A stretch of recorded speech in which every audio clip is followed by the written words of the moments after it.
Bonjour et bienvenue dans cette masterclass unique sur l'amour à deux. Un voyage passionnant au cœur des lois universelles pour construire un couple heureux et épanoui. Que vous soyez en couple ou en quête de l'amour, cette session est faite pour vous. L'amour est une quête universelle, mais soyons honnêtes, la vie de couple n'est pas toujours un long fleuve tranquille. Entre les malentendus, les attentes non exprimées ou encore les blessures du passé, maintenir l'harmonie peut parfois sembler difficile. Mais la bonne nouvelle, c'est que tout cela peut changer en comprenant et en appliquant quelques lois fondamentales. Alors dans cette masterclass, je vais vous partager les points suivants. Les principes universels qui régissent les relations amoureuses et harmonieuses, les clés pour surmonter les conflits et mieux communiquer à deux, comment éveiller une véritable connexion spirituelle avec votre partenaire, et surtout comment aligner votre couple avec les lois de l'amour universel pour construire une relation durable et profondément heureuse. Mon objectif est simple, vous donner les outils et les réflexions qui peuvent transformer votre vie de couple. Parce qu'un couple heureux, c'est avant tout deux âmes qui s'accompagnent et se complètent, dans l'amour et le respect mutuel. Alors prenez ce temps pour vous, installez-vous confortablement, éteignez les distractions et laissez-vous guider dans cette aventure de l'amour à deux. Ensemble, nous allons explorer les secrets d'une relation épanouie et connectée. Prête à écrire une nouvelle page de votre histoire d'amour? C'est parti.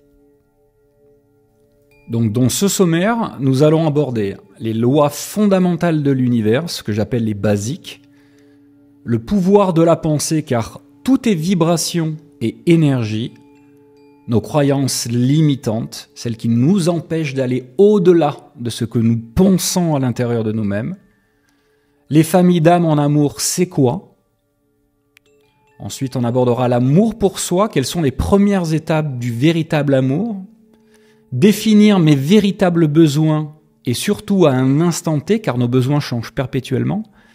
La communication dans le couple qui est pour moi une clé. On abordera les émotions au cœur de la relation amoureuse. La sexualité sacrée, pourquoi et comment. Et ensuite, pour terminer, le lâcher-prise, c'est quoi et comment faire concrètement. Je m'appelle Julien. Je suis médium et j'accompagne depuis plusieurs années des consultants et des consultantes pour éclairer leur chemin.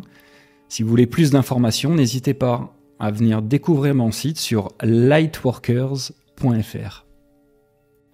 Commençons ce premier chapitre par les lois fondamentales de l'univers, les basiques. La loi de l'attraction. Tout est énergie et vibration. Et si tu vibres à un niveau positif, tu attires des personnes qui vont correspondre à cette énergie. Donc, mes pensées créent la réalité. C'est-à-dire que mes pensées influencent ce qui se manifeste tout autour de moi. Dans cette loi de l'attraction, il y a la positivité et la gratitude. C'est très important de cultiver ces émotions positives, être reconnaissant de ce que la vie nous offre. Et ensuite, le pouvoir de l'intention. Fixer et visualiser une intention précise, car tout part de là, comme si vous l'aviez déjà obtenue. La loi de l'abondance.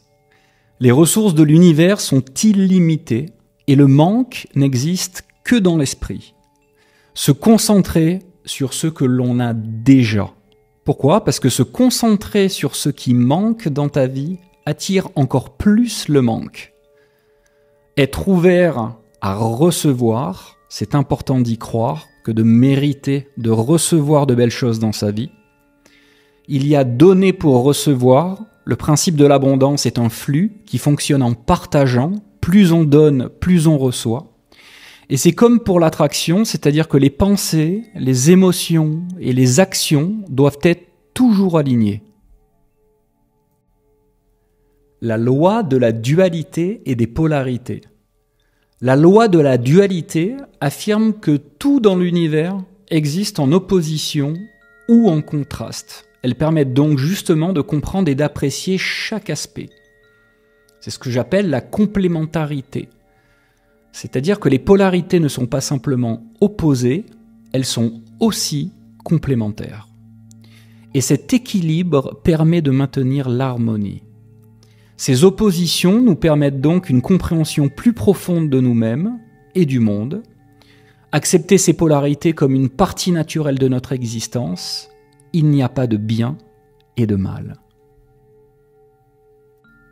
Ces lois commencent à vibrer dans nos vies seulement si nous posons des actions qui soient en accord avec nos propres pensées. Et le tout en cultivant la patience et la foi.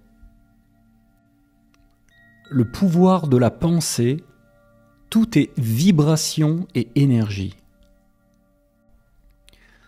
Tout dans l'univers est vibration et cela inclut nos pensées. Nos relations sont influencées donc par l'énergie que nous émettons de l'intérieur vers l'extérieur. Je pense, donc je crée ma propre réalité. Et j'apprends surtout à dominer mon mental, car le but du pouvoir de la pensée est d'apprendre à maîtriser son mental. L'affirmation positive est l'une des techniques les plus efficaces que je connaisse. J'apprends à observer sans jugement mes états d'âme et mes émotions. Je reste connecté à l'instant présent. Ça veut dire que je ne rentre plus dans un jugement de ce que je suis en train de vivre émotionnellement, mais je me positionne comme un observateur, comme un spectateur. Nos croyances limitantes, et pour moi elles sont en perpétuelle évolution tout le long de notre vie. Il faut d'abord définir ce que sont les croyances limitantes. Ce sont des pensées ou des convictions ancrées qui nous freinent. Et l'origine de ces croyances, elles viennent souvent de l'enfance, de l'éducation, de ce qu'on nous a transmis, ou bien de nos relations passées. Nos expériences enfantines influencent notre manière de vivre l'amour à l'âge adulte. Vous comprendrez à quel point il est important de donner de l'amour et de manifester l'amour à ses enfants, car plus tard, ils seront en capacité à leur tour de comprendre et de manifester ce qu'est l'amour. L'une des clés les plus importantes, en mon sens, c'est l'ouverture d'esprit et la remise en question permanente de votre capacité à vous remettre en question en permanence. Nos croyances sont donc vouées à évoluer tout au long de notre existence et nos blessures émotionnelles, qu'ils soient rejet, abandon, affectent nos relations et déforment notre réalité.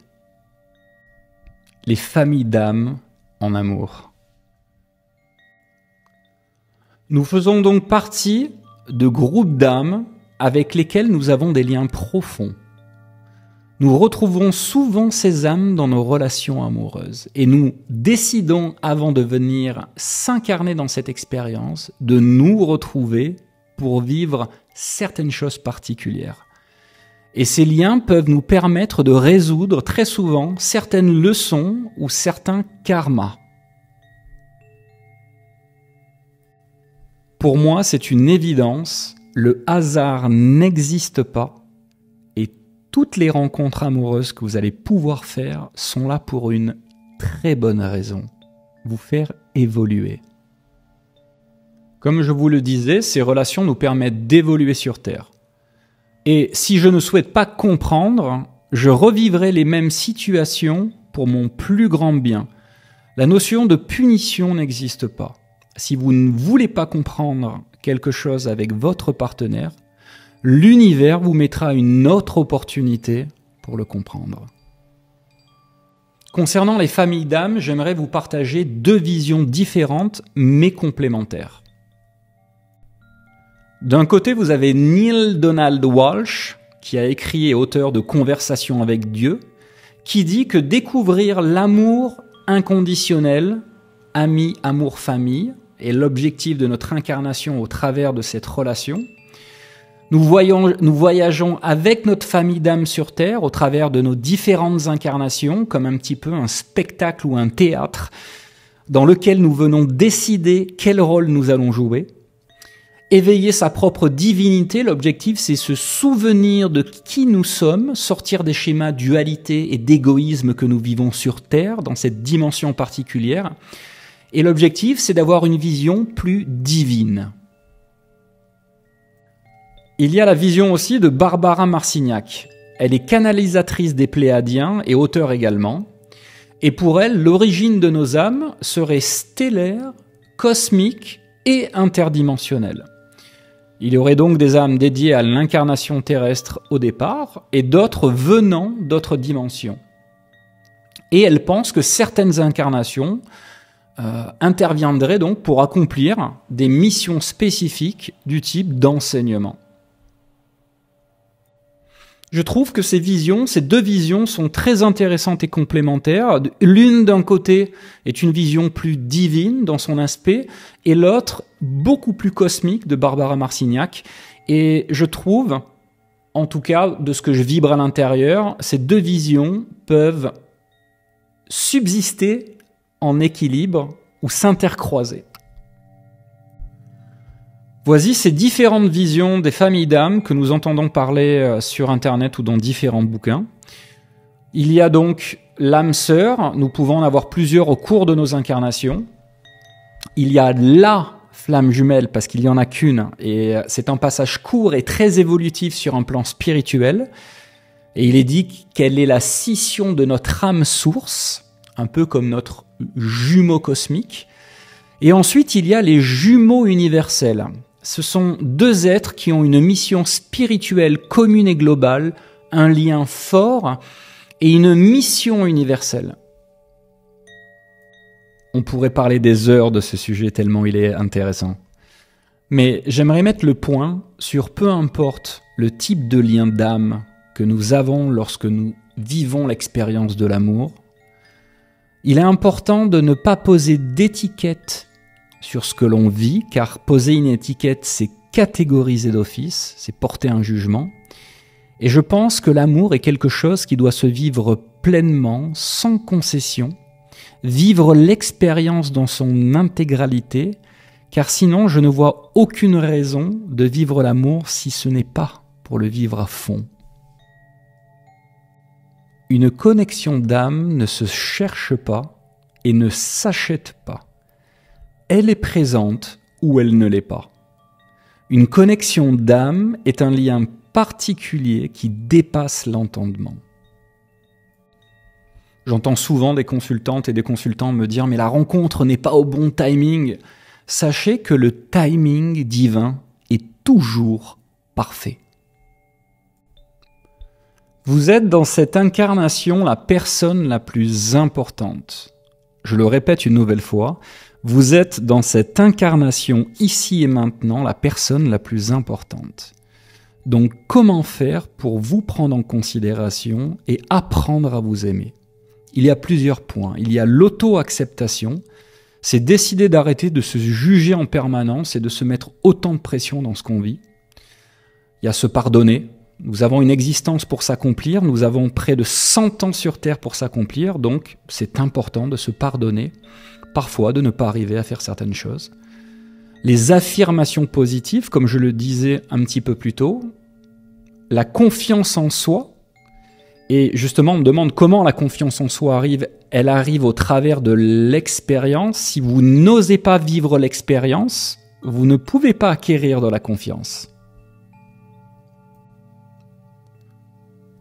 Puis écoutez ses besoins et ses désirs.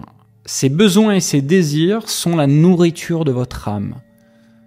Vous ne devez pas écouter ce que les autres veulent de vous ou désirent de vous. Non, ce qu'il y a de plus important, c'est d'écouter vous, vos propres besoins et vos propres désirs.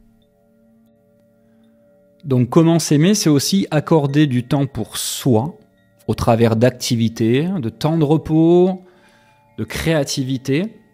Pratiquer la gratitude est aussi une preuve d'amour. Cultiver des relations positives dans votre entourage, vos amis. Établir des limites saines, c'est savoir dire non, parce que c'est bien plus compliqué que de dire oui. Il y a l'autocompensation, c'est être en capacité de s'offrir la même douceur que l'on offrirait à une personne que nous aimons. Si nous sommes en capacité d'offrir autant d'amour à quelqu'un d'autre, qu'est-ce qui nous empêche de nous offrir à nous-mêmes ce même amour? Et on arrive donc au dernier point, qui est l'objectif personnel. J'en parle beaucoup dans mes accompagnements. J'ai deux possibilités qui s'offrent à moi. C'est je m'engage dans une croissance et un développement personnel, j'évolue, ou je décide de faire sur place, de ne pas comprendre et de vivre des schémas répétitifs sans cesse. Vous avez la possibilité de faire ces deux choix et c'est à vous de décider. Car au final, personne ne prendra de décision à votre place. Et voici ma petite to-do list de points à retenir quand on est à deux et quand on vibre l'amour. Donc, faire passer ses propres besoins en premier n'est pas égoïste, surtout pas, bien au contraire. Ne pas se sentir obligé de se justifier permet de maintenir une relation équilibrée et authentique. Et je n'attends pas après l'autre pour me réaliser, car si j'attends quelque chose de l'autre, je me mets dans une position d'attente. Et si cette chose n'arrive pas, il y a de fortes chances pour que je sois déçu. Et oui, on vous donne souvent des conseils sur ce que vous devez faire. Alors moi, je vais vous dire, écoutez votre âme, car elle seule sait véritablement ce dont vous avez besoin. Et en plus, qui plus est, mes besoins évoluent au cours du temps. Il y a une grosse différence également entre ses désirs et ses besoins. Et l'une des choses les plus importantes, c'est d'être honnête avec soi-même. On me dit souvent, mais je m'inquiète parce que je n'arrive pas à définir mes véritables besoins, je me sens perdu. Ne vous inquiétez pas, même si vous ne savez pas définir vos besoins, vous allez l'apprendre. Et en plus, l'univers et vos guides vous aideront à les révéler à travers vos rencontres et vos différentes expériences. Donc n'oubliez pas cette clé pour pouvoir définir vos besoins et recevoir des signes de l'univers. Il est important de vivre l'expérience, d'oser vivre l'expérience. Car c'est au travers de l'expérience que des opportunités vont se présenter à vous. Vous êtes encore bien concentré ? Parce que pour moi, la communication dans le couple, c'est la clé. Comment communiquer avec l'autre? Alors, il y a plusieurs points importants que je mets en application dans ma vie quotidienne de couple. C'est être à l'écoute de l'autre, être dans la compassion et dans l'empathie, comprendre l'autre. Ça ne veut pas dire donner son avis, ça veut dire juste tendre son oreille pour écouter ce qu'il a à dire. Ensuite, c'est exprimer clairement vos pensées. C'est important d'être honnête. Ça ne sert à rien de dire oui à quelque chose si vous n'en avez pas envie. Il y a le respect mutuel et la considération pour l'autre. Ensuite, soyez constructif sur vos désaccords. C'est normal de ne pas être tout le temps d'accord sur les mêmes choses. Le plus important, c'est de pouvoir avoir des échanges constructifs ensemble. Offrez-vous du temps de qualité. Quand on est à deux et quand on a envie de vibrer l'amour, c'est pas d'être sur son téléphone non-stop, pas se parler et pas faire des activités ensemble. C'est quelquefois prendre le temps de se poser le soir, de couper les téléphones, de couper la télé, d'avoir des échanges profonds, de pouvoir avoir des moments de douceur. C'est ce que j'appelle, moi, on s'offre du temps de qualité. C'est comme si on prenait son téléphone, sur le coup, on met dans son agenda, jeudi soir, de 21h à 23h, je veux du temps de qualité avec la personne que j'aime. Et à ce moment-là, je prends un rendez-vous.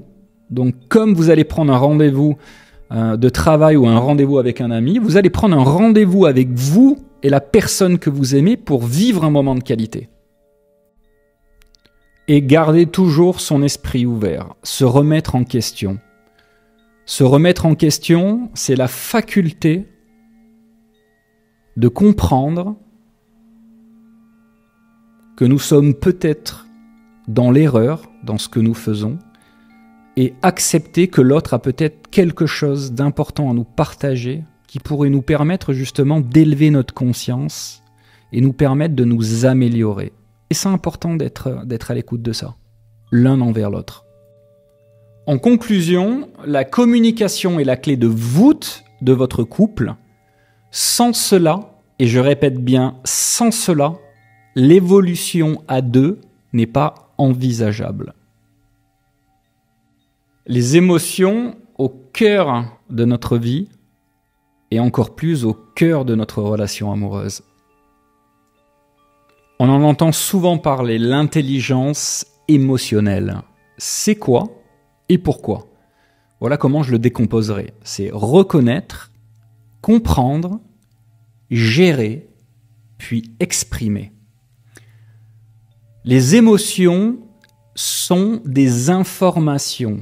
Elles viennent nous indiquer quelque chose et provoquent en nous un mouvement, du bouleversement. Elles viennent nous secouer, pas pour nous faire du mal par plaisir, mais juste pour nous faire comprendre quelque chose d'important. C'est d'ailleurs, en mon sens, le premier langage de communication qui existe entre nous et le monde, c'est nos émotions. Et combien de temps dure une émotion? Une émotion, en moyenne, dure 2 minutes. Donc, si tu décides de maintenir ou de contenir une émotion plus que 2 minutes, tu vas finir donc par la cristalliser. Et quelles vont être les conséquences? C'est que, comme tes émotions ne déterminent pas qui tu es, si tu décides de garder une émotion à l'intérieur de toi, c'est que tu décides de définir qu'elle est tienne. Donc, nous sommes responsables de nos propres émotions. Stocker et cristalliser ces informations à l'intérieur de nous trop longtemps n'est pas utile du tout puisque nos émotions déforment notre réalité. Donc l'objectif, c'est d'écouter cette émotion. Qu'est-ce qu'elle vient me dire au fond de moi-même ? Qu'est-ce qu'elle vient m'indiquer ? Elle vient pointer du doigt quelque chose de particulier que je dois avoir. Et à partir de là, je peux laisser cette information partir aussi vite qu'elle est arrivée.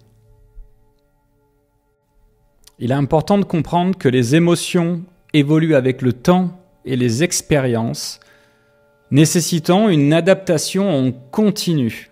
Pour ma part, j'essaie de vivre en conscience, je fais de mon mieux, et chaque journée que je passe, je suis conscient de chacune des émotions qui arrivent et qui viendraient déclencher un bouleversement en moi, que ce soit positif comme négatif.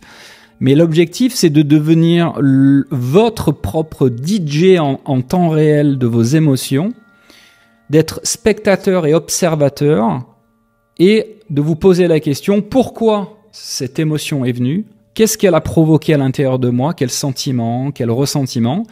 Et pourquoi elle est venue à ce moment-là? Avec qui j'étais? En quelle présence? L'objectif, c'est de comprendre pourquoi cette émotion arrive en vous à cet instant-là et pourquoi elle provoque ce qu'elle provoque. La sexualité sacrée, pourquoi et comment? Voilà différentes approches donc de la sexualité sacrée dans le couple. Il y a l'approche par exemple qui est vraiment terrestre et simple, c'est celle que j'appelle de la physique du plaisir et du désir, le besoin vraiment biologique immédiat, instantané. Il y a aussi la sexualité qui est là pour compenser, c'est-à-dire qu'on la transforme un peu comme une addiction. Et forcément, si ça devient une addiction et si ça devient des shoots de dopamine, ben on n'est plus dans cet échange divin et sacré au travers de la sexualité. C'est important de comprendre que lorsque nous faisons l'amour, nous laissons une empreinte énergétique. Donc, laisser une empreinte énergétique n'importe où et n'importe comment et avec n'importe qui peut avoir des conséquences sur notre état énergétique. La communication, c'est l'une des clés pour accéder à une sexualité sacrée. C'est je communique sur mes désirs, mes besoins, mes souhaits, mes fantasmes. Je suis là avec mon partenaire ou ma partenaire justement pour être en capacité d'avoir des discussions profondes et philosophiques, mais je suis là aussi pour pouvoir avoir des échanges et des discussions enrichissantes sur la manière dont nous allons pouvoir faire évoluer cette expérience. C'est pas n'importe quelle union, c'est l'union du corps, de l'âme et de l'esprit réunis en une unité. Et beaucoup de gens veulent vivre des moments transcendantaux au travers d'expériences particulières, mais il faut savoir que la sexualité sacrée est un outil d'éveil de conscience, un outil d'éveil au travers de la spiritualité qui est l'un des plus puissants aujourd'hui et mis à votre disposition. La sexualité sacrée ou le tantrisme vise donc à l'harmonisation des désirs du corps et du cœur. La sexualité qu'on dit tantrique propose de laisser grimper les pulsions sexuelles tout en écoutant les besoins émotionnels. Ainsi, les deux parties qui sont sexualité et cœur peuvent être réconciliées et harmonisées. Le lâcher-prise, comment faire concrètement ? Déjà, je ne peux pas tout contrôler, c'est impossible. Lâcher prise, c'est accepter l'incertitude. Je vais vous donner l'exemple d'un match de foot. Si je vous disais que le match de foot que vous allez faire, vous allez le perdre, est-ce que vous auriez envie quand même de jouer ce match de foot? Donc c'est accepter l'incertitude du résultat que va provoquer l'action ou une de vos décisions. D'ailleurs, c'est se détacher du résultat. L'objectif, c'est de ne pas se concentrer sur le résultat, c'est de faire de son mieux pour y parvenir. Lâcher prise, c'est aussi vivre l'instant présent, se concentrer vraiment sur ce qu'on est en train de faire ici et maintenant. C'est changer son rapport avec les éléments qui nous entourent. C'est confiance et foi en l'existence de l'univers. Donc à un moment donné, comme vous ne pouvez pas tout contrôler et que vous savez que l'univers va tout faire pour vous mettre des opportunités et des situations pour que vous puissiez évoluer, c'est le moment d'avoir confiance et d'avoir foi en l'univers. C'est être spirituel. Et être spirituel, je vais vous expliquer de mon point de vue ce que j'entends, c'est être spirituel, c'est être en capacité d'appliquer toutes ces lois fondamentales dans son quotidien. Tout ce dont on parle depuis tout à l'heure, toutes les choses que je viens de vous partager, être spirituel pour moi, c'est ça. Être en capacité dans sa vie d'appliquer toutes ces lois fondamentales. Et chaque jour qui passe, chaque minute et chaque heure, être dans le mieux. Pour terminer pour cette masterclass, c'est comme je le pense souvent et je le partage souvent autour de moi. Chaque matin est comme une nouvelle incarnation à mes yeux. Quand je me lève le matin, pour moi, c'est l'opportunité d'avoir une nouvelle vie. C'est pas de recommencer à zéro, mais de se dire tout est possible durant cette journée. Et l'univers et la vie nous offrent la possibilité chaque matin de pouvoir prendre des décisions qui sont alignées avec nous-mêmes. Et ça nous donne la possibilité de recommencer afin de pouvoir s'améliorer, affiner, d'accéder à la meilleure version de nous-mêmes. Et c'est une chance incroyable et une opportunité que l'univers nous offre. Merci à toutes et à tous d'avoir partagé cette masterclass avec moi. N'oubliez jamais, il n'existe aucune énergie ni vibration plus puissante que celle de l'amour. Merci infiniment.